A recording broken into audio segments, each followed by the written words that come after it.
आहोत नाशिक शहरामध्ये मूळ महाराष्ट्राचं जाणून घेण्याकरता। आज मी ठराविक एका मतदारसंघाबद्दल बोलणार आहे। आज नाशिकमध्ये नाशिक मध्य, पश्चिम, पूर्व आणि नाशिक रोड, देवळाली असे 4 मतदारसंघ जे विधानसभा मतदारसंघ नाशिक शहरात येतात। मी थेट लोकांना एक सर्वसामायिक प्रश्न विचारतोय, तो म्हणजे नाशिक शहराचा विकास झाला का। याचं कारण असं जर बघायला गेलं तर 4ही आमदार इथलेच आहेत, ते महायुतीचे आहेत। दादांपासून सुरुवात करू। दादा नमस्कार, काय नाव आपलं दादा? अशरफ शेख। अशरफ भाऊ, काय म्हणता आता जेव्हापासून नाशिकला बघता तुम्ही, बदललं का नाशिक? नाही, काहीच बदल झालेला नाही नाशिकमध्ये। काय नाही झालं नाशिकमध्ये असं वाटतं तुम्हाला? रस्ते जसेचे तसे, ते आमचं उडाणपूर्ण येणं जाणं आहे आमचं दररोजचा, ते खड्डे तसेच आहे, ते खड्डे भरतात आणि परत ते पावसाळा आला का ते वाहून जातं सर। काय बरं आता राज्यात कोणाची हवा आहे सध्या, महाविकास आघाडी का महायुती? महाविकास आघाडीची हवा चालू आहे। महाविकास आघाडीची हवा चालू आहे का? महायुती का नाही? काय आता ते बीजेपी वाले काय करतात तुम्हाला पण कळतं, तुम्ही तर न्यूज आले, आमच्यापेक्षा जास्त तुम्हाला माहित राहतं। बरोबर बरोबर। बरं, नाशिकच्या बाबतीत काय झालं नाही, काय व्हायला पाहिजे?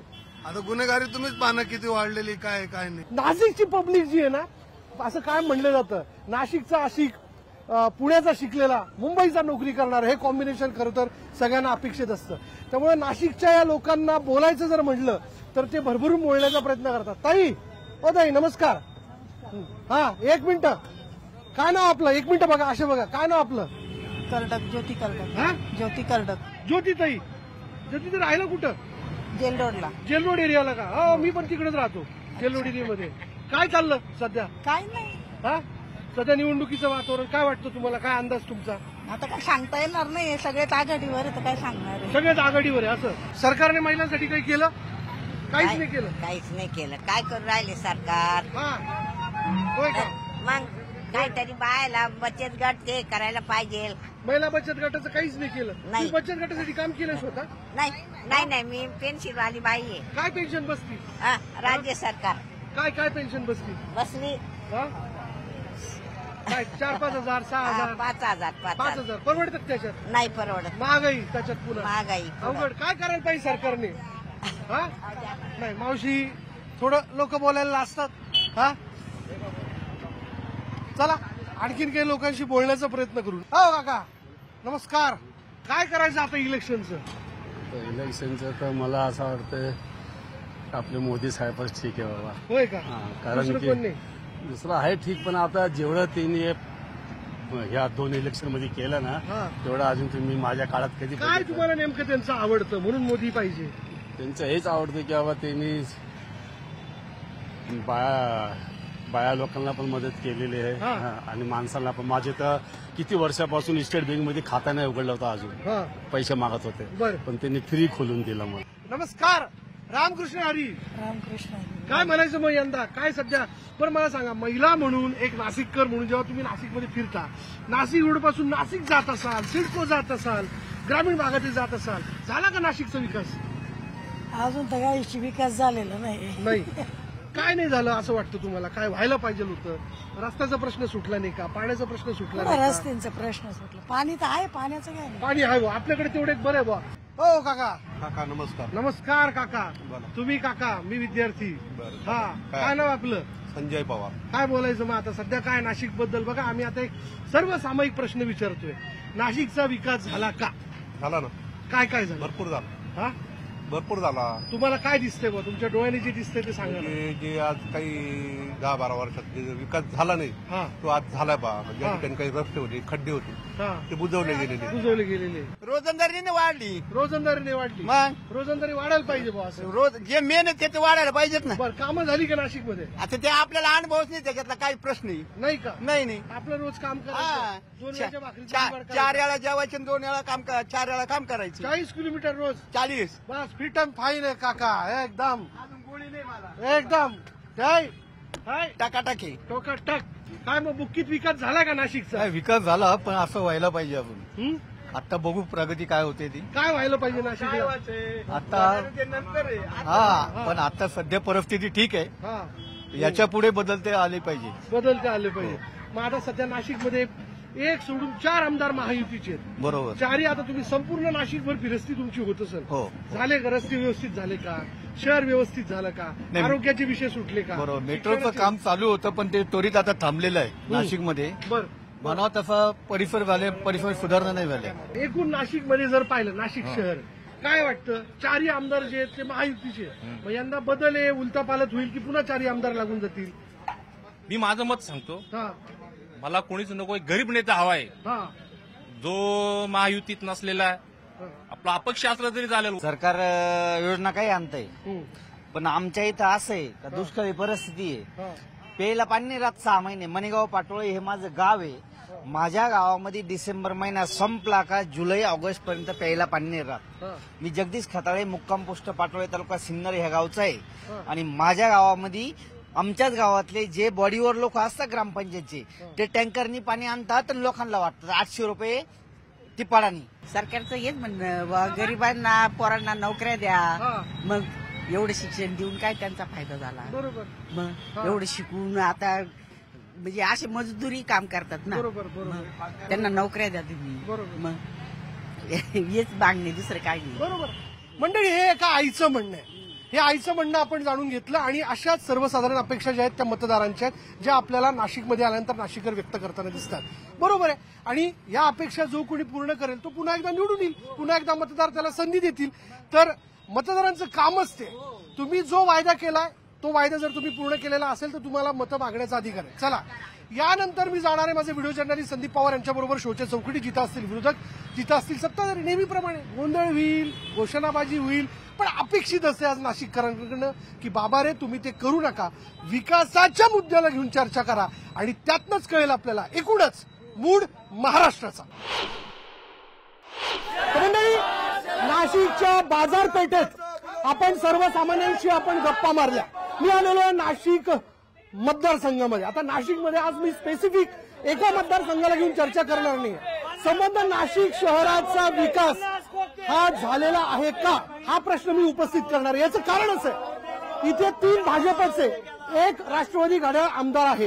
म्हणजे नाशिक पूर्व, नाशिक पश्चिम, नाशिक मध्य आणि देवळाली नाशिक रोड. त्याच्यामुळे या सगळ्या मतदारसंघामध्ये विकास झाला आहे का आणि तो विकास डोळ्यांना दिसतो आहे का या विषयाला घेऊन मी चर्चा करणार आहे. बिलकुल नेते सुरू करू. चला, पहिला मुद्दा. माझा पहिला मुद्दा असा आहे सार्वत्रिक पातळीवरती. बरं, मी जसं म्हणालो 3 भाजप, 1 राष्ट्रवादी घड्याळ, म्हणजे सगळे महायुतीचे आमदार इथे आहेत. नाशिक शहरापुरता बोलायचं झालं तर थेट माझा पहिला प्रश्न तुम्हाला नेते. बोला, प्रवक्ता म्हणून तुमचं काय उत्तर आहे की आज महायुतीत असताना चला भाजपच्या 3 आमदारांची तळी तुम्ही उचलणार आहात, त्यांच्याबद्दल विकासाबद्दल बोलणार आहात, पण नाशिक रोड देवळाली तिथे देखील विकास झालाय का? तुमच्या 3 आमदारांनी विकास केलाय का? विकासाचं कुठलं मॉडेल त्यांनी त्यांच्या मतदारसंघात किंवा नाशिक शहरातल्या जनतेसाठी आणलं जेणेकरून मतदारांना फायदा झाला आणि तुम्ही मतं मागताय? बोला. खरं तर आमदारांचं काम हे राज्याची नीती ठरवण्यासाठी असतं. एका पर्टिक्युलर मतदारसंघात त्यांचा विकास निधीचा वापर करणे हा एक भाग झाला, परंतु संपूर्ण महाराष्ट्राच्या विकासाला पाठिंबा देण्याचं काम हे 288 आमदार, जर सत्तेतले म्हटलं तर 145+ आमदार हे त्या ठिकाणी करत असतात. त्यामुळे नाशिकच्या 3ही आमदारांनी आणि देवळालीच्या आमदारांनी जे जे काही शासनाचे उपक्रम असतील त्याचे थेट लाभ हे जनतेचं सरकार आहे. इन्फ्रास्ट्रक्चर आणि दिसणाऱ्या गोष्टी बघतानाच आपल्याला जनतेमध्ये काय काय लाभ पोहोचला हेही बघितलं पाहिजे. त्यामुळे जनतेच्या घराघरामध्ये अनेक योजना पोचलेल्या आहेत. योजनाची चर्चा आपण खूप करू शकतो, परंतु आपल्याला माहिती आहे विकास हा कुटुंबाचा, त्याच्या मानसिक आरोग्याचा आणि त्याच्या ओव्हरऑल परिस्थितीचा झाला पाहिजे. यावर सरकार कटिबद्ध आहे. डोळ्याने विकास दिसतोय, 100% दिसतोय. रस्त्याने हरवला नाही. रस्त्यांची कामं ही आता 70 वर्षापासून आपण रस्त्याची बोंब ही पाहतोच आहे. त्यामुळे ह्या सरकार तो सरकार हे काय बदल करता येणार नाही. आरोग्य, परंतु शिक्षण, आरोग्यात इतकी प्रचंड प्रगती आहे. आरोग्यात इतकी प्रचंड प्रगती आहे. त्यामुळे आपल्याला हे लक्षात घेतलं पाहिजे की आरोग्यातलं जेवढं नुकसान या कोरोना काळामध्ये उभाटा सरकारने केलं त्याच्यातली सगळी भरपाई ही आता आपल्याला दिसते आहे या महायुती सरकारमध्ये. मामा,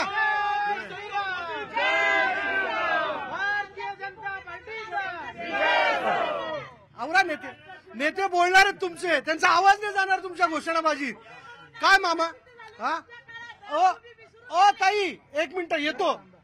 तुम्ही तुमची एनर्जी ना मी आलो समोर की लावा. थांबा. हा, मी येतो तुमच्याकडे मी येणार आहे. चला. काय मामा, बघा ना, तीन भाजपचे आमदार, पुन्हा 3 भाजपच्या आमदारांना जागा सुटली. अहो, शिंदे सेनेने काही तर जोर लावायला पाहिजे होता. विकासाचा दावा तुमचा पण आहे. नाही तसं नाहीये, पण जे आता युतीचं ठरलेलं आहे ते वरच्या लेवलने ठरलेलं आहे. हे खाली काही गल्लीत ठरत नाही.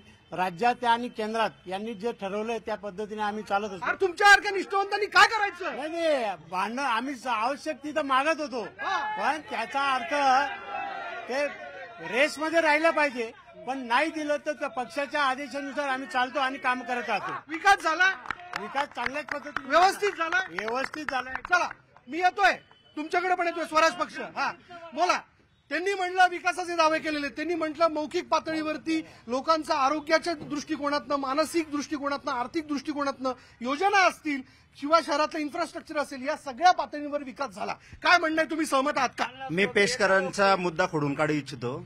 त्यांनी सांगितलं आरोग्य काळामध्ये महाराष्ट्राचं कोरोना काळामध्ये महाराष्ट्राचं हे नंबर 1 ला असलेलं राज्य, 1 ते 5 क्रमांकामध्ये उद्धवजी ठाकरे साहेब मुख्यमंत्री होते. देशामध्ये, संपूर्ण देशामध्ये, उत्तर प्रदेशमध्ये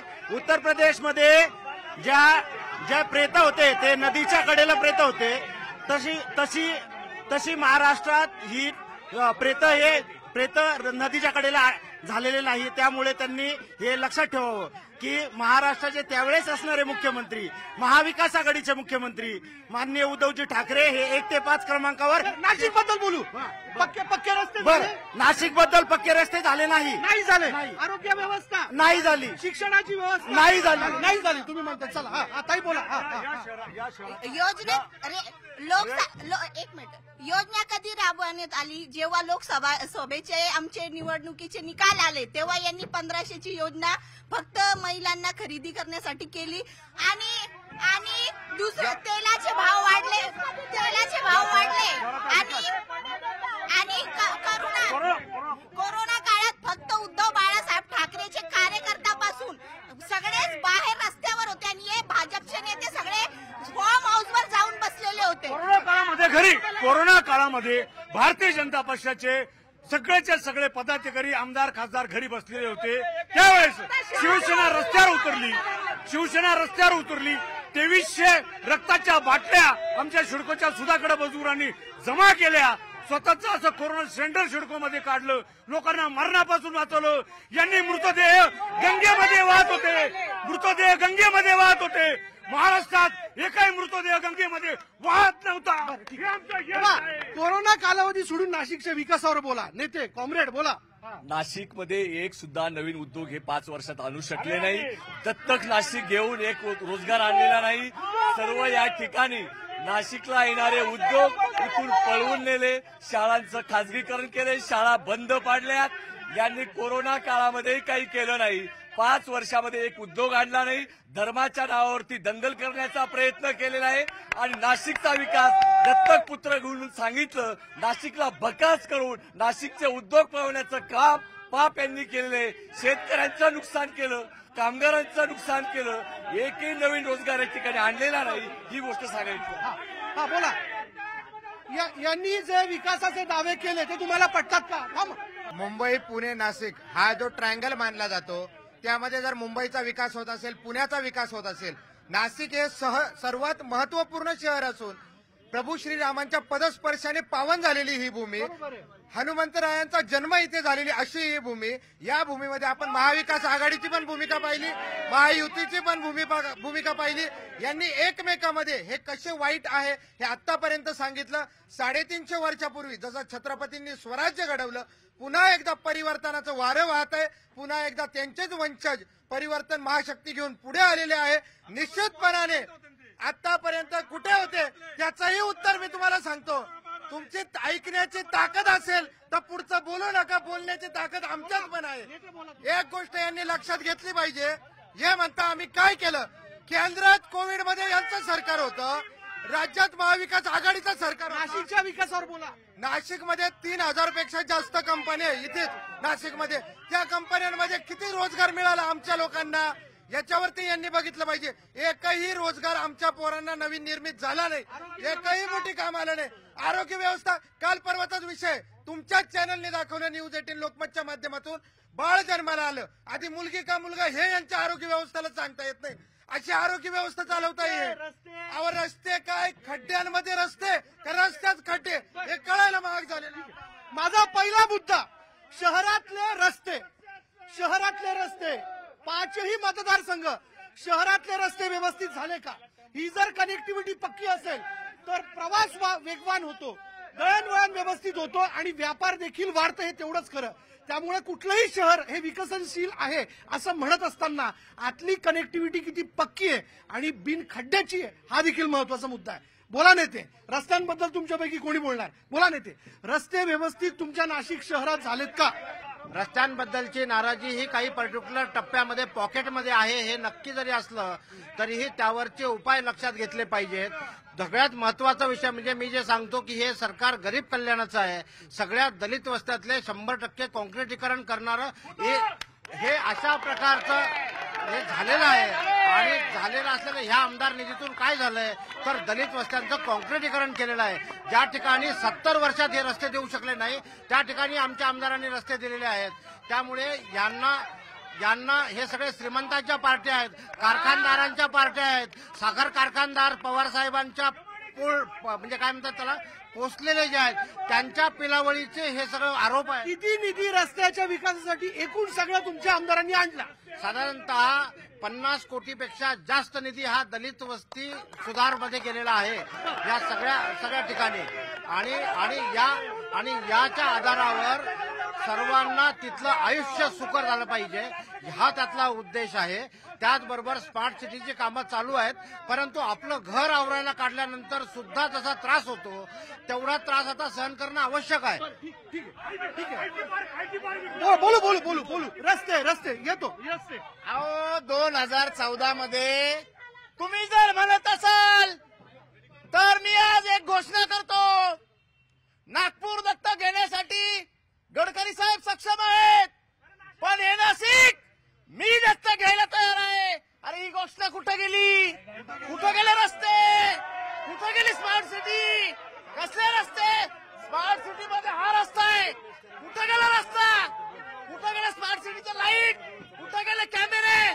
कुठे गेला गंगापूर रोड? त्यांनी सांगितलं 50 कोटी काही रस्ते झाले नाही नाशिकमध्ये. हा एक रस्ता सोडला तर स्मार्ट सिटी मध्ये किती खर्च झाला दाखवा. रस्ते ज्यांनी रस्त्याबद्दल सांगितलं त्या पेशकर साहेबांना विचारा त्यांच्या ऑफिस समोरचा रस्ता कसा आहे. तुम्ही जाऊन बघा, ऑफिस समोरचे रस्ते चांगले नाही आणि हे 50 कोटीचे रस्ते सांगता. आधी आपल्या ऑफिस समोरचे रस्ते बघा पेशकर साहेब तुम्ही. ठीक आहे, रस्ते पेशकर साहेब मी तुम्हाला आठवण करू देऊ इच्छितो. इलेक्शन लागलं विधानसभेचं 10 वर्ष भारतीय जनता पक्षाच्या आमदार होत्या सीमाताई हिरे. इलेक्शन लागल्यानंतर आयट्या पूल ते माऊली लॉन्स हा रस्त्याचं भूमिपूजन केलं, पण अद्यापर्यंत तो रस्ता खड्ड्यात आहे हे लक्षात ठेवा. आतापर्यंतच्या विषयामध्ये या बीजेपी वाल्यांना आपण प्रश्न विचारला. आम्ही पण हिंदू आहे, आम्हाला पण हिंदू असल्याचं माझं आहे, पण आम्ही कधी हिंदूचं भांडवल केलं नाही. यांना प्रश्न विचारले तर हे उठून बोलतात जय श्रीराम. रस्ते रोजगारात देऊ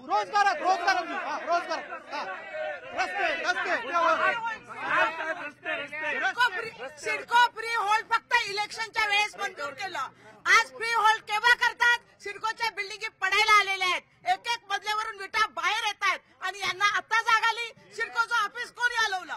यांच्याच काळात रस्ते या महाराष्ट्रामध्ये पहिल्यांदा नाशिकमध्ये खड्ड्यांवरती कवी संमेलन घ्यायची वेळ आणली आणि या महाराष्ट्रामध्ये नाशिक जिल्ह्यामध्ये खड्ड्यांमुळे 13 लोकांचा मृत्यू या 2 वर्षामध्ये झालेला आहे. हे पाप भारतीय जनता पक्षाचं आहे. रस्ते पूर्ण यांनी विकून काढले, आता रस्त्याचे कामं सुरू करतायत आणि नाशिकचे रस्ते हा एक माणसाला गरीब लोकांना आणि त्याचप्रमाणे म्हाताऱ्या लोकांना रस्त्यावर चालणं शक्य नाही. दलित सुधार ही वाईट अवस्था आहे. दलित वस्तीमध्ये तुम्ही जाऊन बघा, वस्तीच्या नावाने पैसे, दलित वस्तीचे पैसे रस्त्यासाठी वापरतात, दलितांवरती अन्याय करतात. दलित सुधार योजनेचे पैसे रस्त्यामध्ये वापरून 40% कमिशन करायचं पाप हे करतायत. दलित वस्तीचा निधी हा फिरवता कामा नये. दलितांचा तो अधिकाराचा निधी होता. गेल्या 10 वर्षात इथल्या आमदारांनी जे रस्ते बनवले नाही ते रस्ते सुधाकर भाऊ बडगुजर यांच्या प्रभागात कॉन्क्रिटीकरण 7 वर्ष झालेलं आहे. आज तिथे जाऊन फिरून बघा, तुमची गाडी ज्या स्थिरने चालली आहे त्या स्थिरने चालेल. याला खरा विकास म्हणता. हा कर्तव्यदक्ष रस्ते मला खऱ्या अर्थाने एक सांगायचंय की आपल्या नाशिकमध्ये जेव्हा डेव्हलपमेंट होते रस्त्यांची ती फक्त कुंभमेळ्यातच होते. कुंभमेळा झाल्यानंतर आपल्या रस्त्यांकडे कोणी बघितलं जात नाही, फक्त पैसे खायचे कार्यक्रम होतात, टक्केवारी चालते. दुसरी गोष्ट, ग्रामीण भागातली परिस्थिती बघा, गरोदर महिलांना जेव्हा हॉस्पिटलमध्ये जायचं असतं तेव्हा त्यांना रस्ते नसतात आणि त्यामुळे काय दयनीय अवस्था होती या सगळ्या गोष्टींची. ठीक रस्ते या नाशिक शहरामध्ये, नाशिकमध्ये गेल्या 8 ते 10 वर्षापासून भारतीय जनता पार्टीची सत्ता आहे. पण या महाराष्ट्रामध्ये नाशिकमध्ये सगळे रस्त्याचे जे कामं झालेत याच्यामध्ये मोठ्या प्रमाणावर टक्केवारी केली. एकच कार्यक्रम केला भाजपने, मार कुदळ फोडणार,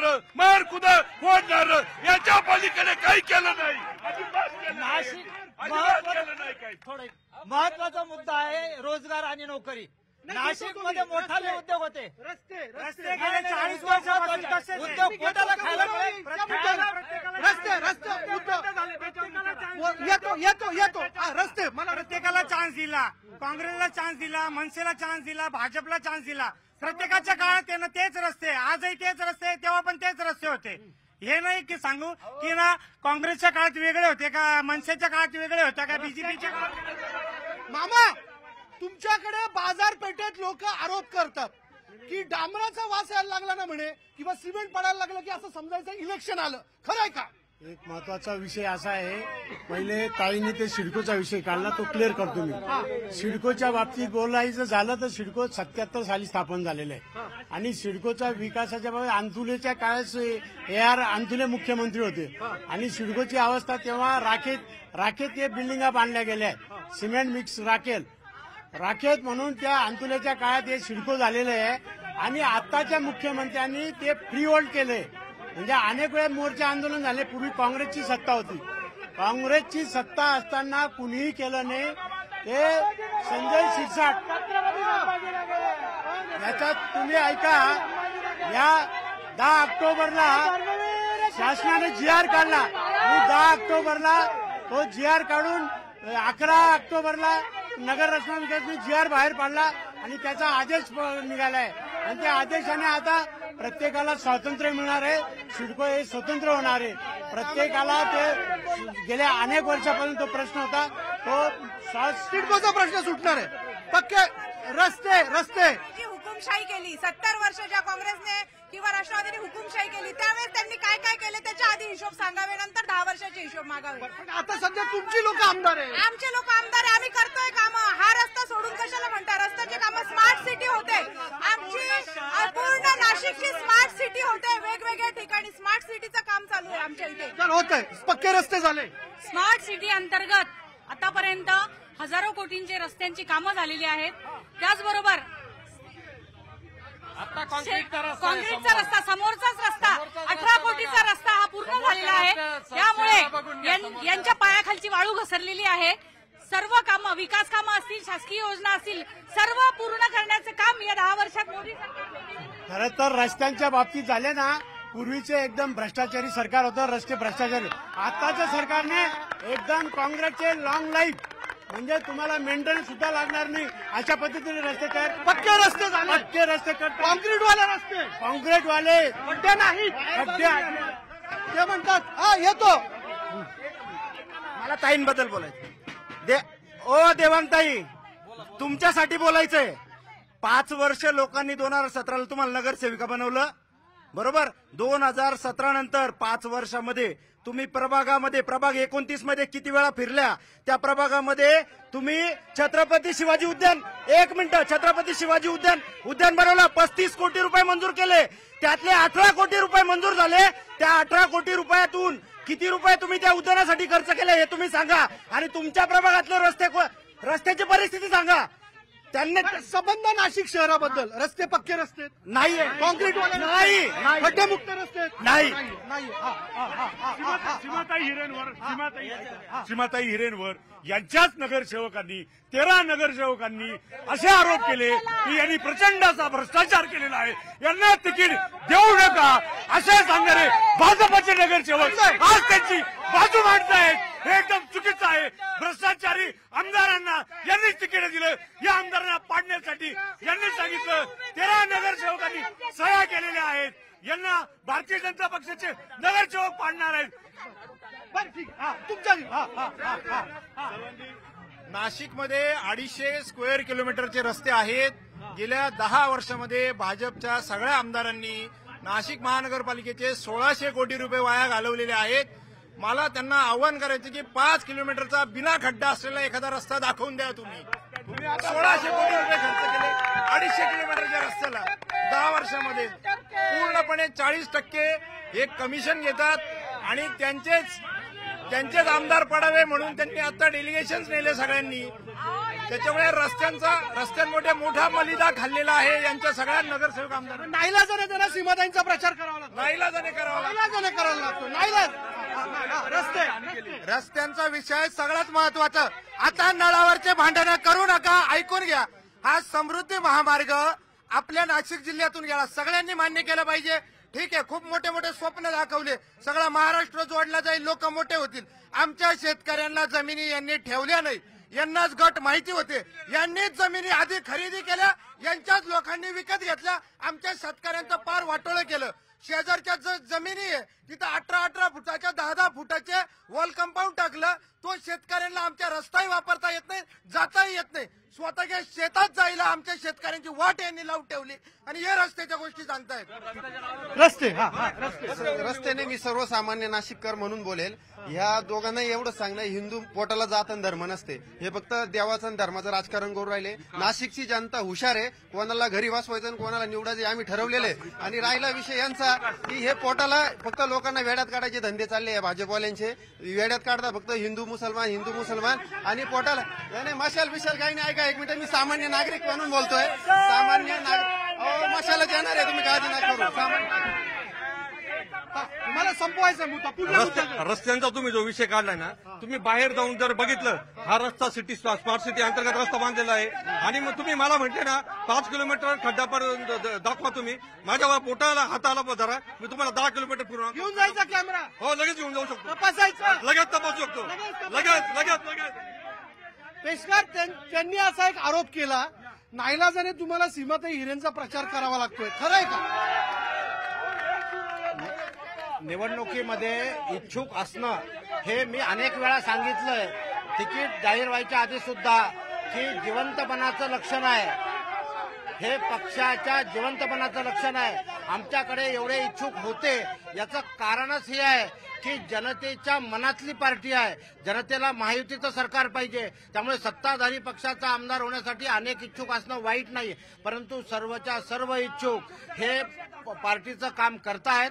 माझ्यासह मी पूर्णपणे माझी यंत्रणा कामामध्ये. त्यांचं म्हणणं आहे तुम्ही त्यांच्यावर भ्रष्टाचाराचे आरोप केले. सांगतो. आता याचा प्रॉब्लेम असा आहे, विरोधाला यांच्याकडे, विरोधी पक्षाकडे यांच्याकडे विरोधाचे मुद्दे सुद्धा नाही आहेत. त्यांना सुद्धा आमचेच लोक विरोधासाठी पाहिजेत, म्हणून त्यांना आमच्यातले काही जे नाराज झालेत ते हवेत. पण त्यांचं हे होणार नाही, हे सगळे पार्टीचंच काम करणार आहेत. एक दिलाने सीमाताईंचा प्रचार करते 100% सोबत आहे, सगळे 100% सोबत आहे. हम साथ है. हे बघा, जे जायचंय त्यांना कोणी आमंत्रण दिलंच नव्हतं पार्टीमध्ये या म्हणून. जे जायचं ते जातील सुद्धा, परंतु पार्टीत राहून कोणीही अशी बेदिली करणार नाही. ठीक आहे. पुढला मामा मी येतो. माझा पुढला मुद्दा घेतो. माझा पुढला मुद्दा आहे. बरं, रस्त्यांवर यांनी चर्चा केली. जनता बघते पक्के रस्ते आहेत की ते ठरवतील कोणाला मतदान करायचं. माझा पुढला मुद्दा आहे, 4ही विधानसभा मतदारसंघ मिळून रोजगाराच्या विषयाला घेऊन नाशिकच्या ह्या आमदारांनी किती आवाज उठवला, किती नवीन व्यवसाय आणले, किती लोकांना रोजगार दिला. बोला, रोजगार हा मामा, रोजगार या विषयावरून बोलणार आहात तुम्ही, बोला. रोजगार या विषयाला घेऊन तुमच्या 4ही आमदारांनी काय काम केलं? खरं तर महत्वाचं आता ट्रायंगलमध्ये इंडस्ट्री आहे चांगल्या पद्धतीने, केंद्रात आणि राज्यात दोन्ही सरकार असल्यामुळे चांगल्या पद्धतीने इंडस्ट्री डेव्हलप होऊ राहिले. रोजगारांना म्हणजे आता इंडस्ट्रीवाल्यांना पाणी आहे, रस्ते आहे, लाईट आहे, वीज आहे, त्यामुळे आता वेटिंगला आहे. आणि ते आपले उद्योग मिनिस्टरने घोषणा केली आहे सामंत साहेबांनी की उद्योगवाल्यांच्या भरमसाठ लाईन लागली आहे. येतात नवीन उद्योग तुमच्याकडे, उद्योग चांगल्या इच्छुक आहेत, इच्छुक आहेत, लाईन लागली आहे. म्हणतात लाईन लागली, हा लाईन लागली. मी आकडेवारी सांगणार आहे. आता शांतपणे ऐकून घ्या, 2021 नंतर महायुतीचं सरकार आल्यानंतर 143 नवीन युनिट आलेले आहेत.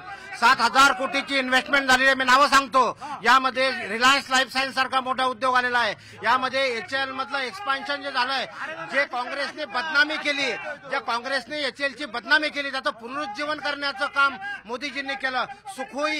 पूर्ण सुखोईचं विमानाचा रशियात न होता हे इथे महाराष्ट्रात म्हणजे नाशिकला एचएलमध्ये होणार आहे.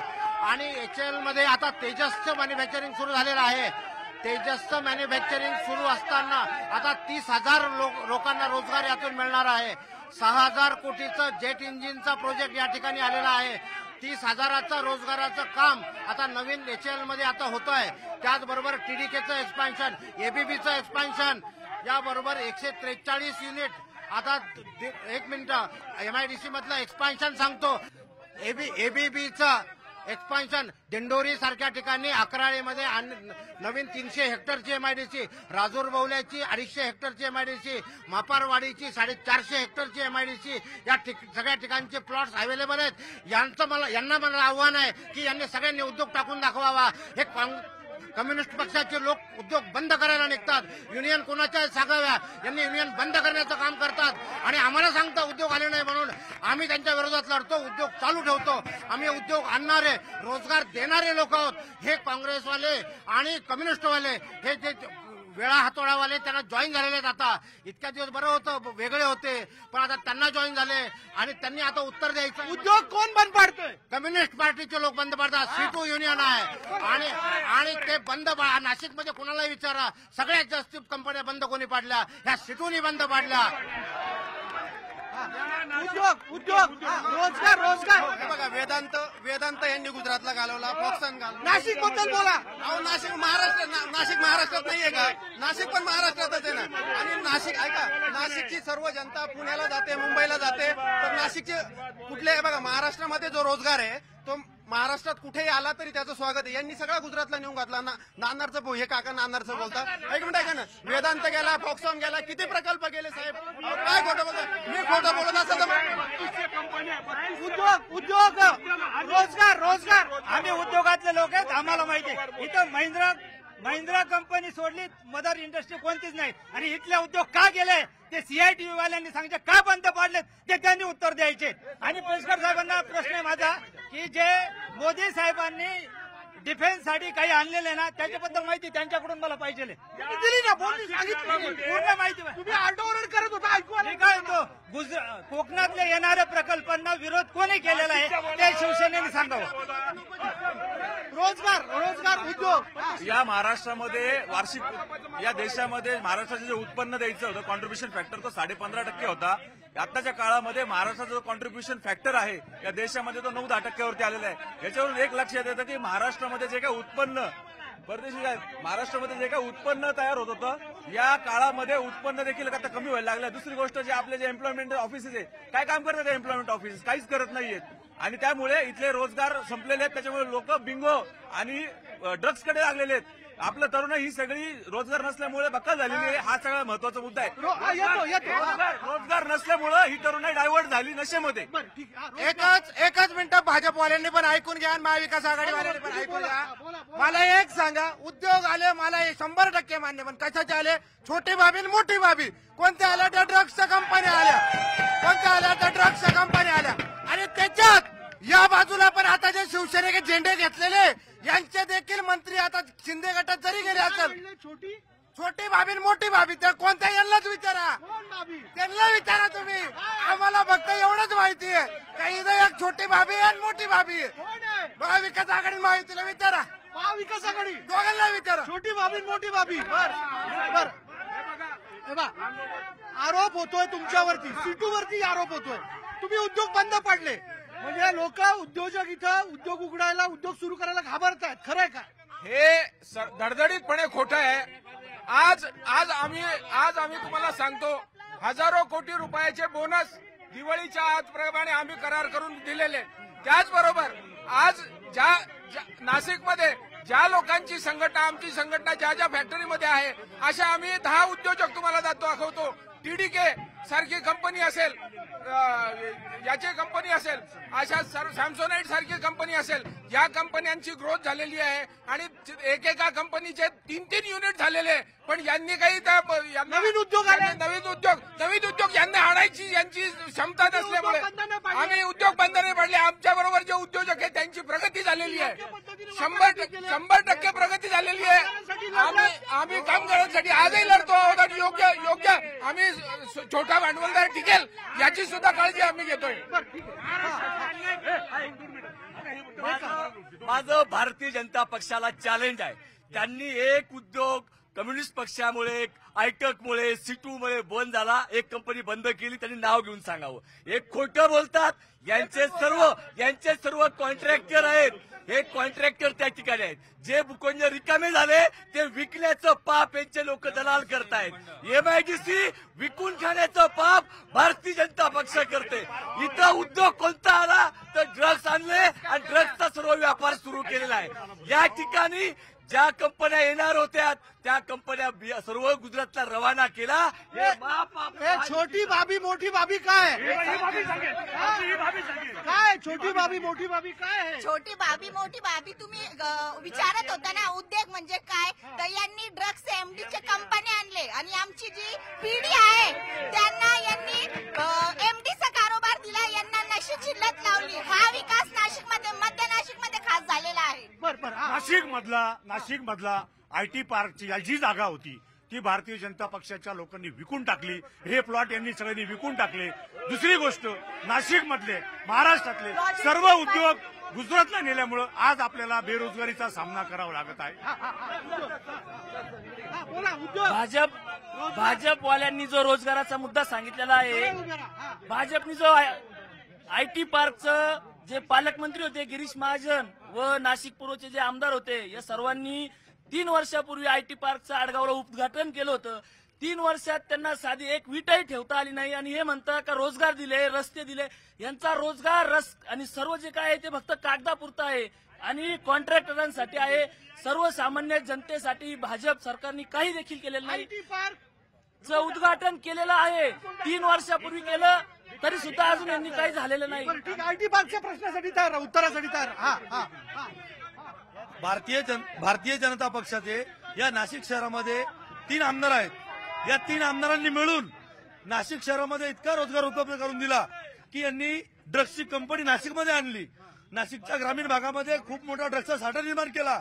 500-600 कोटीचा साठा निर्माण करून आणि या लोकांना ड्रग्स पुरवली. कॉलेजमध्ये लहान मुलींना पूर्ण ड्रग्स सप्लाय होते. पूर्ण नाशिकच्या युवक युवती या ड्रग्सच्या माध्यमातून आणलेला आहे. रोजगाराच्या बाबतीत मी सांगू इच्छितो, त्यांनी जो मुद्दा मांडला, आमच्या पश्चिम मतदारसंघामध्ये सातपूर आणि अंबड अशा 2 एमआयडीसी आहेत. त्यात 2800 कंपन्या आहेत. अजून राहिलेले जे आयटी पार्कचे रिझर्वेशन होतं ते रिझर्वेशन काढून त्यांनी आयटी पार्कचं रिझर्वेशन काढलं आणि त्यांच्या जे हितचिंतक शुभचिंतक होते त्यांना त्याचे मोबदला देऊन ते कमी काय भावात विकले असेल ते विकले. पण 10 वर्षामध्ये मागच्या 10 वर्षामध्ये वर्षाला 2 कोटी रोजगार निर्माण होणार होते. 10 वर्षात 20 कोटी रोजगार निर्माण व्हायला पाहिजे होते भाजपच्या कार्यकाळामध्ये, परंतु 2 कोटी रोजगार सुद्धा 10 वर्षात उपलब्ध करता आले नाही. आणि ज्या होत्या इथल्या येणाऱ्या कंपन्या, वेदांता फॉक्सकॉन सारखा आयटीचा जो प्रकल्प येणार होता, ऐका ना, तो प्रकल्प येणार होता, तो प्रकल्प गुजरातला गेला. आमचे सर्व सहकारी माननीय महबूबाई शेख असतील, आमच्या पवार साहेबांच्या मार्गदर्शनाखाली विभागीय आयुक्तांना आम्ही निवेदन दिलं. त्या निवेदनामध्ये स्थानिक आमदार म्हणून जरी नागरिकांच्या बाजूने सीमाताई हिरे असतील, मध्यचे फरांदेताई असतील, तिकडे राहुल डिकले असतील, हे जर उभे राहिले असते त्या निवेदन देण्यासाठी, तरी सामान्य नागरिकांनी यावेळेस त्यांना चान्स दिला असता. परंतु आता जनतेने निवडणूक हातात घेतली. बदल काय म्हणणं नेते? रोजगार, उद्योग. रोजगार हा या मागच्या सरकारच्या काळात अजिबात तयार झालेला नाहीये. अनेक नाशिकचे उद्योग हे गुजरातला गेलेले आहेत. वेदांता फॉक्सकॉन मगा सांगितला, एअरबस, हे सगळे प्रकल्प चाललेले आहेत.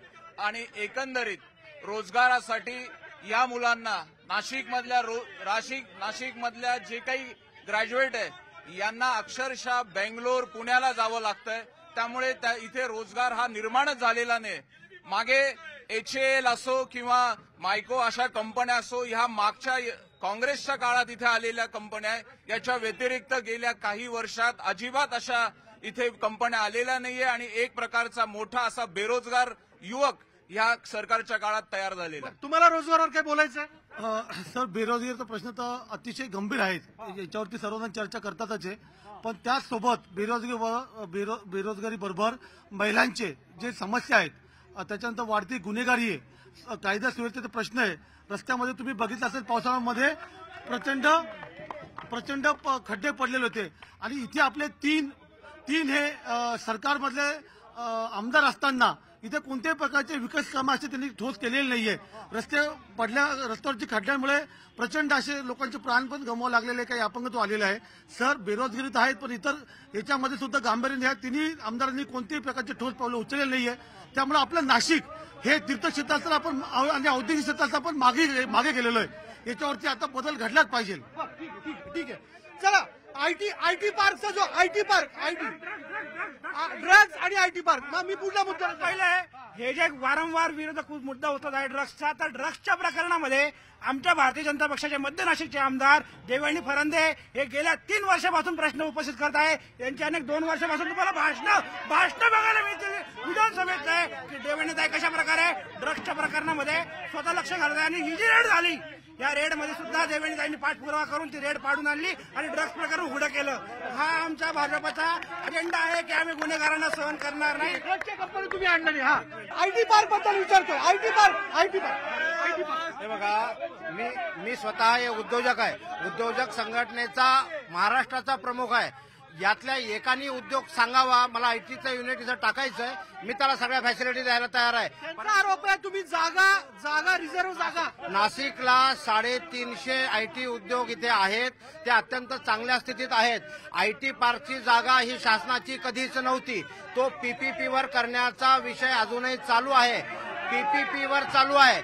शासनाने महानगरपालिकेने अधिकृत करून करण्याचा विषय होता, तो विषय अजून पेंडिंग आहे.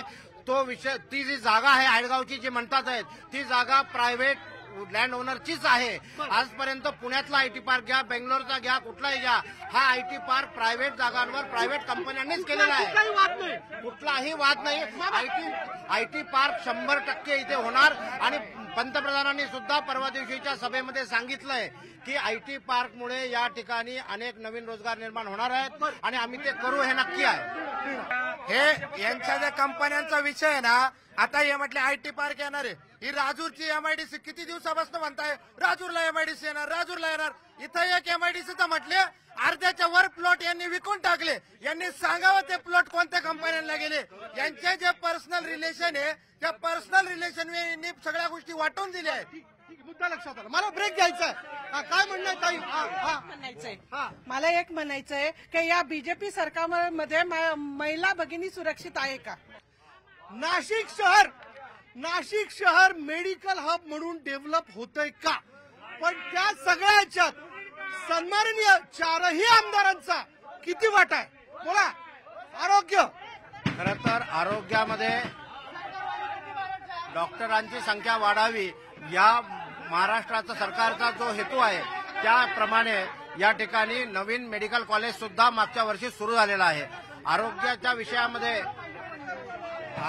विषयामध्ये जे आजपर्यंत कधीच घडलं नाही असं शासनाच्या माध्यमातून सर्व प्रकारच्या उपमुख्यमंत्री कक्ष आणि मुख्यमंत्री कक्ष यांच्या वतीने पूर्ण दलित वस्त्यांमध्ये सर्व झोपडपट्ट्यांमध्ये आरोग्य कॅम्प घेण्यात आले आणि या आरोग्य कॅम्पमधून फक्त तपासणी सगळ्या गोष्टीची स्क्रीनिंग केलं. तुमचं जिल्हा रुग्णालय व्यवस्थित आहे, अत्यंत चांगलं रुग्णालय.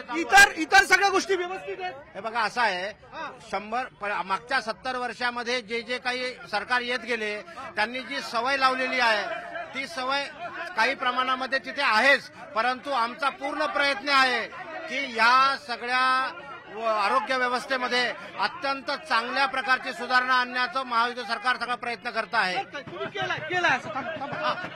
येतो सगळ्यांना देतो वेळ. बोला काय म्हणणे. आरोग्य अहो, या नाशिक जिल्ह्याचं भाग्य होतं मागच्या 5 वर्षामध्ये. 2 मिनिटं पाहिजे. मागच्या 5 वर्षामध्ये या जिल्ह्याला केंद्रीय राज्यमंत्री आरोग्याच्या लाभल्या होत्या. पेठ सुरगाण्यासारख्या ठिकाणी लोकांना भाड्यालाही पैसे मिळत नाही.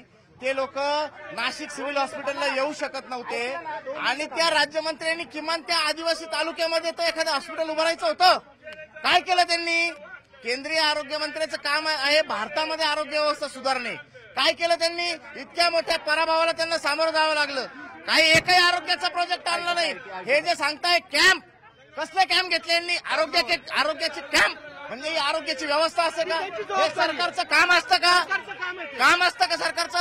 आरोग्यासाठी परमनंट व्यवस्था उभारली काय याचं उत्तर द्या. नाशिकमध्ये व्यवस्था बघा. त्या सुरगाण्यामध्ये भारतीताई पवार या आरोग्य मंत्री असताना पोटात बाळ असलेल्या महिला मयत झाल्या. याचं उत्तर द्या.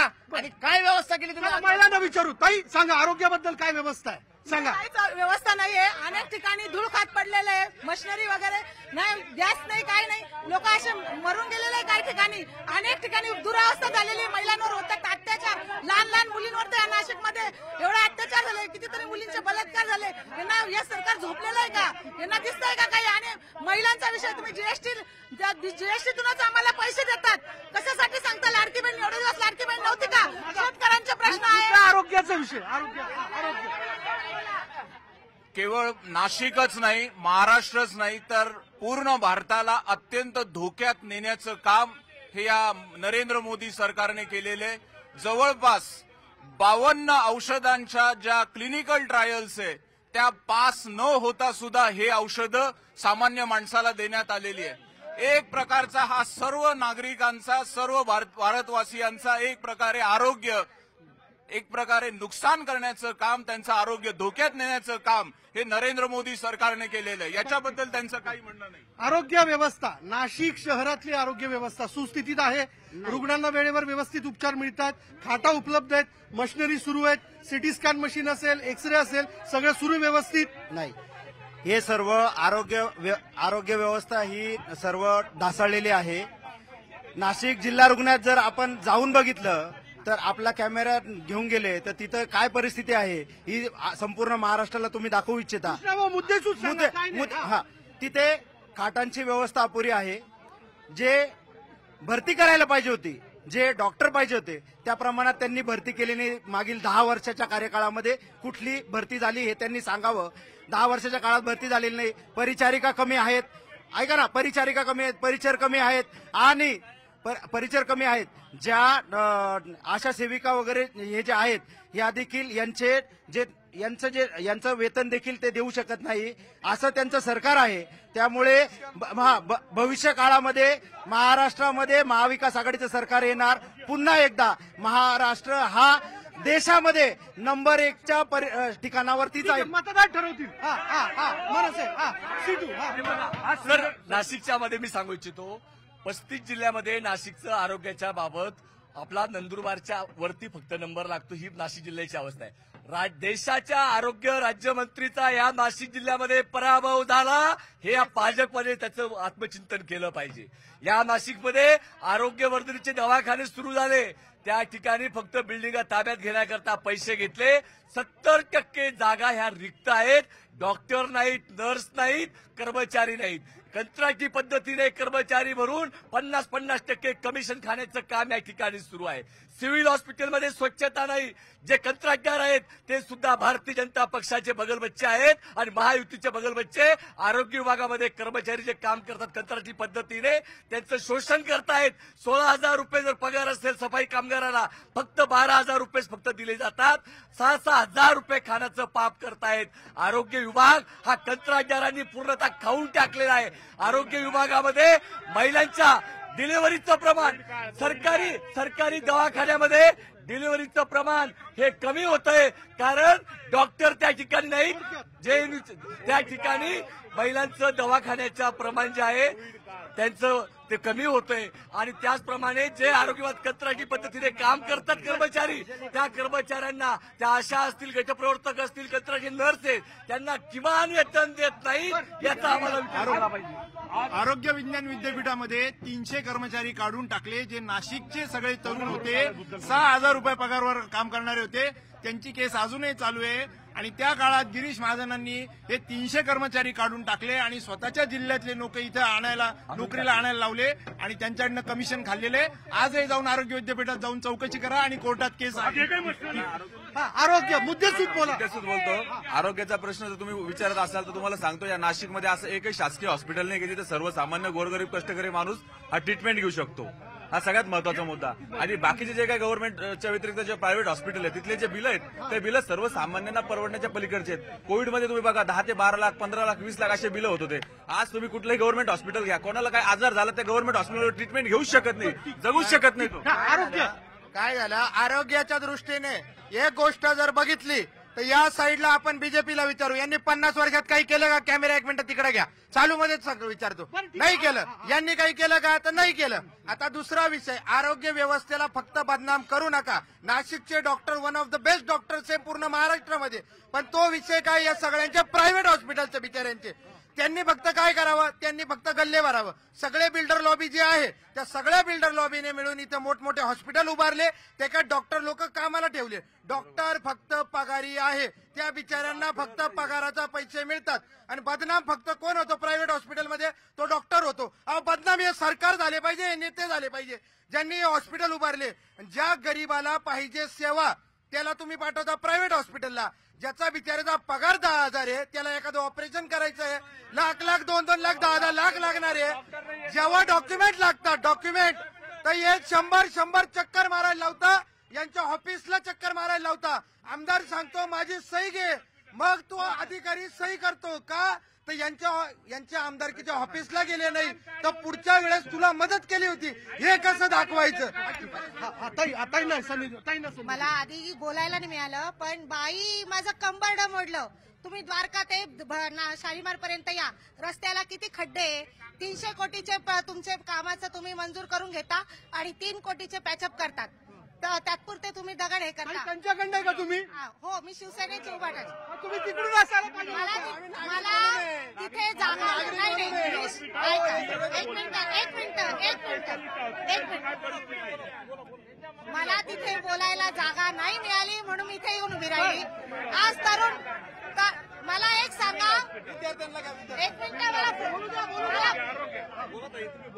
आजपर्यंत 50 वर्षाच्या इतिहासात आपल्या नाशिकमध्ये कधी हुक्का पार्लर निघाले. आज तरुण पिढी कुठे हुक्का पिते नशेली झाली. मुली प्रेग्नंट होतात पण मुलींना माहिती नाही की आपण कसं काय प्रेग्नंट आहे. एवढी आपली नाशिकची तरुण पिढी आहे ही ड्रग्ज मध्ये हे झाली. पालकमंत्र्यांनी आपलं नाशिक दत्तक घेतलं होतं. काय केला हा नाशिकचा विकास कसे काय मदत मिळतील ह्या महायुतीला. मुख्यमंत्री सहायता निधी महात्मा फुले जनआरोग्य योजना या योजनेच्या माध्यमातून हजारो लोकांना 5 लाखापर्यंतचा आरोग्य विमा मिळाला. त्याच्यातून ऑपरेशन झाले सगळं झालं आणि त्याच्यामुळे गोरगरीब जनतेने आपल्या मुख्यमंत्री साहेबांना आशीर्वाद दिलेले आहे. 5 लाखापर्यंत मोफत उपचार मिळाले 1365 आजारांसाठी आणि हे सगळं मुख्यमंत्री साहेब यांनी केलेलं आहे. त्याच्याबद्दल आम्ही भारतीय जनता पार्टी आणि महायुतीकडून त्यांचे सर्वांचा आभार व्यक्त करतो. मामांकडे जातो. मामा मग आता तुम्ही इथले जुने जाणते नगरसेवक आहात, बरोबर? आता पुन्हा इलेक्शन लागतील, चला शुभेच्छा, तुम्ही पुन्हा एकदा निवडून यावं. पण आरोग्य व्यवस्थेच्या विषयाला घेऊन जे आरोप होत आहेत तुमच्या जिल्हा रुग्णालयाच्या विषयाला घेऊन, मशिनरी असेल, डॉक्टर्स असतील, कितपत खरं काय खोटं स्पष्ट सांगा. एकदम चांगल्या पद्धतीने चालू आहे. विरोधाला विरोध बोलायचं असतं, पण एवढी सर्व्हिस मी सुद्धा त्या सिव्हिल हॉस्पिटलमध्ये स्वतःने मेडिसिन घेतले, स्वतःने ऑपरेशन केले, म्हणून सिव्हिल हॉस्पिटलला नाव ठेवण्यासारखं काही नाही. आणि या सरकारने ग्रामीणमध्ये सुद्धा चांगले हॉस्पिटल उघडले. आता मालेगावला किती मोठं हॉस्पिटल उभं केलं आणि अनेक खेडोकाडे ग्रामीणचे हॉस्पिटल उभे केले. आणि बाळासाहेबांचं हिंदू हृदय सम्राट एक मोठं एकदम भव्य दिव्य हॉस्पिटल ठाण्याला उभं केले. आणि या मुख्यमंत्र्यांनी गरिबांची जाणीव करून ते जे आरोग्याविषयी जे 1300 काहीतरी स्कीम उभे केल्या आणि त्या सुद्धा चांगल्या पद्धतीने सर्व्हिस मिळते. आज गरीबाला मोठा जरी आजार असला, कॅन्सर असो काही असो, तो सर्व. चला महिलांना वेळ देऊ. महिलांना मी तुम्हाला वेळ दिला ना, मी यांना वेळ देतो. हा बोला. कळवण सारख्या ठिकाणी यांनी जाऊन रुग्णालय बघावं. अतिशय अत्याधुनिक असं रुग्णालय तिथे करण्यात आलेलं आहे. नाशिक सिव्हिल रुग्णालयाला 100 बेड्स वाढवण्यात आलेले आहेत. प्रत्येक ठिकाणी आरोग्य सुविधा या दिल्या जात आहेत. पुन्हा एकदा फेक नॅरेटिव्ह हे पसरवत आहेत कारण यांच्याकडे मुद्दा नाही. आयुष्यमानच्या योजनांचा सगळ्यांना फायदा. कोरोना काळात मोदीजींनी जे काम केलं ते अजूनही जनता विसरलेली नाही. गेल्या 10 वर्षात आरोग्य असेल, विकास कामं असतील, शैक्षणिक असेल, कुठल्याही एकही घटकाला न सोडता शेवटच्या घटकाला न्याय देण्याचं काम मोदीजींनी केलं, सरकारने केलेलं आहे. आणि हे फेक नरेटिव्ह यांनी केल्यामुळे लोकसभेमध्ये पराभव झालेला आहे. चला आपण पुढल्या मुद्द्याला जाऊ. आरोग्य पुढल्या मुद्द्याला जाऊ. 5 लाखाचा जो विमा यांनी दिला होता बीजेपी सरकारने, तो कुठल्याही हॉस्पिटल मोठ्या हॉस्पिटलमध्ये चालत नव्हता. म्हणून आम्ही 25 लाखाचा विमा केला आणि पंचसूत्रीमध्ये आम्ही 25 लाखाचा विमा दिला का जेणेकरून आमच्या गोरगरिबांना या विम्याचा फायदा होईल. बर, मी पुढला मुद्दा घेतोय. मी पर्यावरणाला वेळ देणार आहे. पर्यावरणाला नाशिक शहरातली वाढती गुन्हेगारी, नाशिक शहरातली वाढती गुन्हेगारी याला जबाबदार कोण? हा हा हा हा काय गुन्हेगारी परवा संध्याकाळी पंचवटी पोलीस स्टेशनच्या PSI वरती दगडाने त्याच्या डोक्यावरती हल्ला झाला. अरे हे झोपले का? बदलापूर सारखी परिस्थिती या नाशिकमध्ये होतीये. फडणवीस साहेब त्यांच्या कॅबिनमध्ये बसून, एसीच्या कॅबिनमध्ये बसून गृहमंत्री हा महाराष्ट्राची गृह व्यवस्था चालवत आहे. अरे काय झालं या महाराष्ट्रामध्ये? दर 15 दिवसाला एका महिलेवर अत्याचार होतो. का कुठं गेली? नाशिकमध्ये गुन्हेगारी का वाढते? बेरोजगारी वाढते म्हणून गुन्हेगारीच्या मुद्द्यावर बोलतो. या देशाचं आणि राज्याचं दुर्दैव आहे की या देशाचा गृहमंत्री देखील गुन्हेगारी प्रवृत्तीचे त्यांच्यावर केसेस असताना देखील देशाचं गृहमंत्रीपद त्यांना देण्यात आलं. दुसरी गोष्ट, राज्याचे गृहमंत्री देखील कुठल्याही प्रकारचं सक्षम असं कार्य करू शकत नाही. त्यांनी राजीनामा द्यावा. RR पाटील, एक मिनिट, मुद्दाच घेतो. RR पाटील गृहमंत्री असताना 5 वर्षामध्ये या राज्याच्या माता भगिनी सुरक्षित राहण्यासाठी 5 वर्षामध्ये 65,000 पोलीस भरती केली. मागील 10 वर्षामध्ये गृहमंत्री देवेंद्र फडणवीस साहेब असताना त्यांनी देखील सांगावं की त्यांच्या कार्यकाळामध्ये किती पोलिसांची भरती केली. आणि नाशिक शहरातली आज या शहरामध्ये कोणत्याही पोलीस स्टेशनला जर बदली पाहिजे असेल तर त्याला करोडो रुपये द्यावे लागतात, तेव्हा त्याला पोलीस स्टेशन मिळतं. माझा मुद्दा आहे नाशिक शहराची वाढती गुन्हेगारी, याला जबाबदार कोण? याला जबाबदार गृहमंत्री आहेत. या गृहमंत्र्यांनी अजिबात नियंत्रण न ठेवल्यामुळं आज या ठिकाणी ड्रग्ज माफिया वाढलेले आहे, बलात्कार वाढलेले आहे, मुली आमच्या आया बहिणी. पण गृहमंत्री कुठं लक्ष देतील? पोलीस यंत्रणेची जबाबदारी. पोलिसांना पैसे दिल्याशिवाय बदल्या होत नाही. त्यामुळं या ठिकाणची गुन्हेगारी वाढलेली आहे. गुन्हेगारी वाढवण्यासाठी यांचं हे सर्वस्वी भारतीय जनता पक्ष जबाबदार आहे. एकच मुद्दा मी सांगू इच्छितो. या नाशिकमध्ये जेवढे पोलीस स्टेशनमध्ये त्यांच्यावरती 3 पेक्षा अधिक गुन्हे आहेत, असे गुन्हेगारांची यादी केली आणि ते कोणत्या पक्षामध्ये आहेत, त्यांचा कोण निर्माता आहे आणि कोण सांभाळणार आहे याचा अभ्यास करावा आणि त्यांना विचारावं. त्यांच्या पक्षात आहे भारतीय जनता पक्ष आणि देवेंद्र फडणवीस साहेब त्यांना साक्ष देतात म्हणून ही गुन्हेगारी वाढली. या महाराष्ट्रामध्ये तुम्ही बघितलं ऑन रेकॉर्ड 10,000 बलात्कार झाले आणि अहो विनयभंग तर असे होत आहेत ऑन रेकॉर्ड येत नाहीयेत. पोलिस मॅनेज होत आहेत, जज मॅनेज होत आहेत, सगळे न्याय व्यवस्था मॅनेज होतीये. थोडक्यात आमची अपेक्षा गृहमंत्र्यांकडनं फडणवीस साहेबांकडून का होती हे सर्वप्रथम सांगतो. त्यांनी हे नाशिक दत्तक घेण्याची भाषा केली होती. मग दत्तक घेतलं पोरग म्हणून ते दुसऱ्याचं म्हणून ते बिघडवायचं अशी भूमिका गृहमंत्र्यांची होती. गृहमंत्री काम काय करताय? मराठा आरक्षणासाठी लढणाऱ्या मनोज जरांगेवरती एसआयटी लावता. जे गृहमंत्री काम काय करता? विशालगडावर सर्वसाधारणपणे अतिक्रमण झालेला काढायला गेलेला संभाजीनगरवर गुन्हा दाखल करता. हे त्या गृहमंत्र्यांचं काम आहे आणि गुन्हेगारांना मोकाट जनतेला दाबण्यासाठी फिरवता येईल. गुन्हेगारी या नाशिक शहरामध्ये भारतीय जनता पार्टीचे म्हणजे भामटी जनता पार्टीचे 3 आमदार आहेत. 3 या तिन्ही आमदारांनी कधी 3 महिन्यामध्ये जनता दरबार कधी घेतला नाही. प्रत्येकाने तो घ्यायला पाहिजे. प्रत्येक नागरिकांच्या समस्या ऐकून घेतल्या नाही.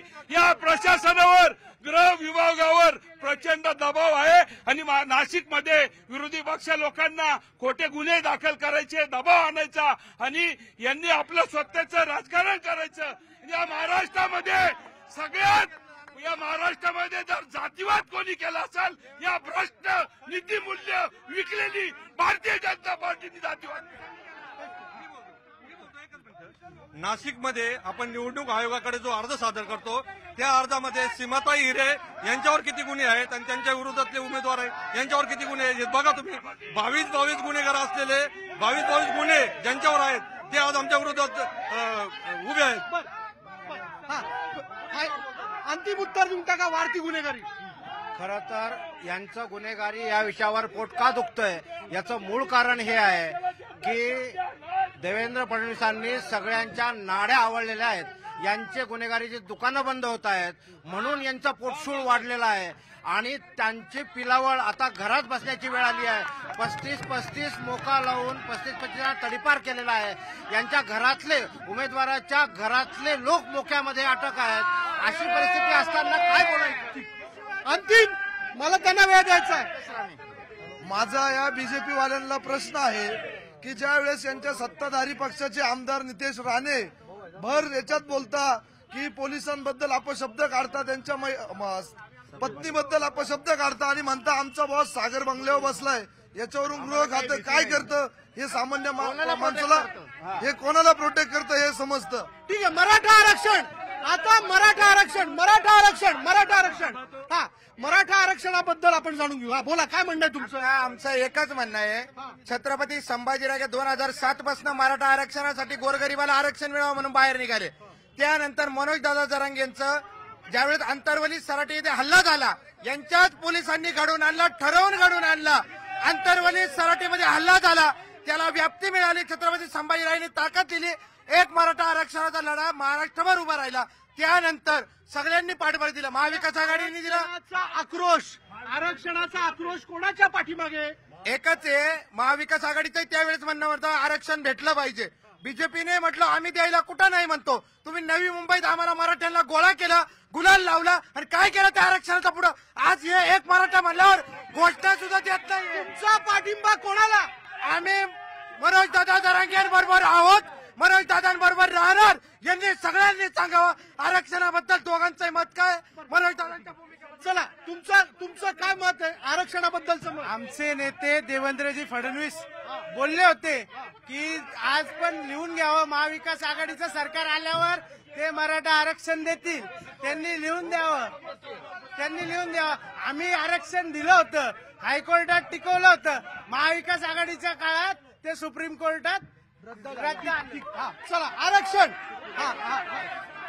मराठा आरक्षणाच्या मुद्द्यावरती मी सांगू इच्छितो की आदरणीय शरद पवार साहेबांनी सांगितलं सर्वपक्षीय बैठक बसून मराठा आरक्षणावरती एकत्र येऊन चर्चा करा. आम्ही आरक्षण देण्यास संमती देतो असं आदरणीय शरद पवार साहेबांनी सांगितलं. दुसरी गोष्ट हे जेवढं मराठा आरक्षणाचं बोलतात, दुसरी गोष्ट मी सामान्य जनतेचा जो प्रश्न आहे छत्रपती शिवाजी महाराजांचं जे अरबी समुद्रामध्ये स्मारक उभारण्यात आलं, घाई त्याच्या पुष्पकलश जो आहे तो जलपूजन करण्यात आलं. अद्याप देखील 10 वर्षात केंद्रामध्ये आणि राज्यामध्ये सरकार तुमचं असताना देखील त्याची एक वीट देखील अरबी समुद्रात रचण्यात नाही आली, पायाभरणी होऊ शकली नाही. हा मुद्दा त्यांनी सांगून दाखवा. चला हे बघा, या देशामध्ये आरक्षण मराठा समाजाला द्यायची नियत असेल ते फक्त केंद्र सरकारच देऊ शकतं.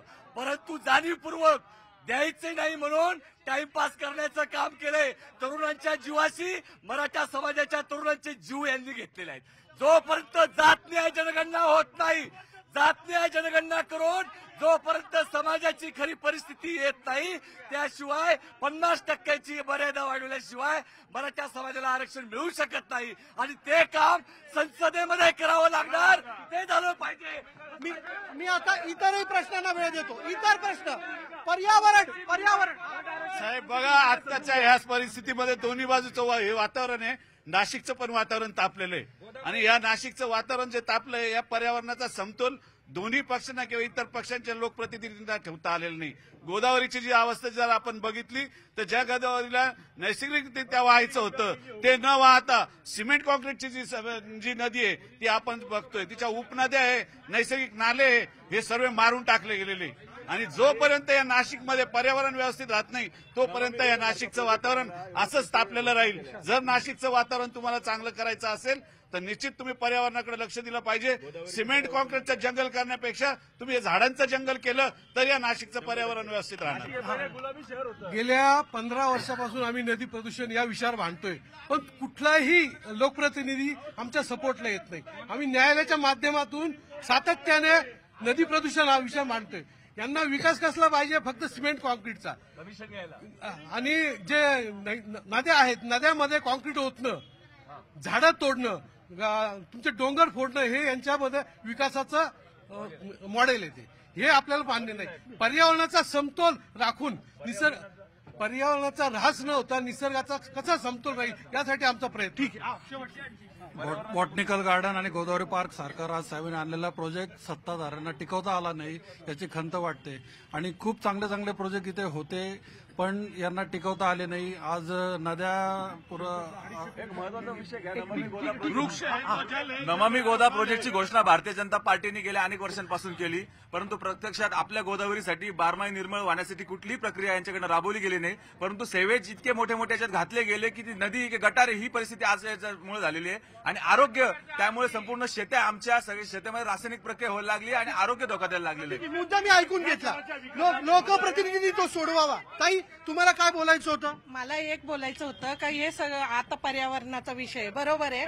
पर्यावरणाविषयी असं कंपन्यांचं ते जे नाले वगैरे काढले, आता सिमेंट कॉन्क्रीट वगैरे झाले, नद्यांना फेस येतोय पाण्याचा, बरोबर आहे. त्याच्यामुळे मच्छर तयार होत आहे आणि आरोग्य पूर्ण हे आरोग्य महिलांचं हे धोक्यात आलेलं आहे. जी गर्भवती महिला आहे तिला डॉक्टरांकडे जायच्या आधी तिचा मृत्यू होतोय. त्याच कारणामुळे पर्यावरणाचं संतुलन बिघडलं. हा, तुमचं मत तुम्ही मांडलं. चला, वेगवेगळे मुद्दे खरं तर चर्चेमध्ये या ठिकाणी उपस्थित झाले. मंडळी, माझा वेळ संपला. काय म्हणणं आहे? स्मार्ट सिटीच्या अंतर्गत राम सृष्टी उद्यान असेल, लक्ष्मण सृष्टी उद्यान हे कोणामुळे आलं? केलं तुम्ही, केलं मंडळी, केलं. वेगवेगळे प्रश्न या ठिकाणी उपस्थित झाले ज्याच्यावर आपण चर्चा केली. अपेक्षित आहे की निवडून येणाऱ्या लोकप्रतिनिधींनी असलेल्या समस्या सोडवाव्या. जो विकास झालेला त्याच्यापेक्षा अधिक विकास कसा पुढे जाईल या शहराचा, या दृष्टीने प्रयत्न करावे. गडबड गोंधळ आणि अशा पद्धतीने घोषणाबाजी करून काही होणार नाही. चला, यानंतर मी इथेच थांबतो. जाणाऱ्या पुढल्या मतदारसंघात जाणून घेण्याकरता मूड महाराष्ट्राचा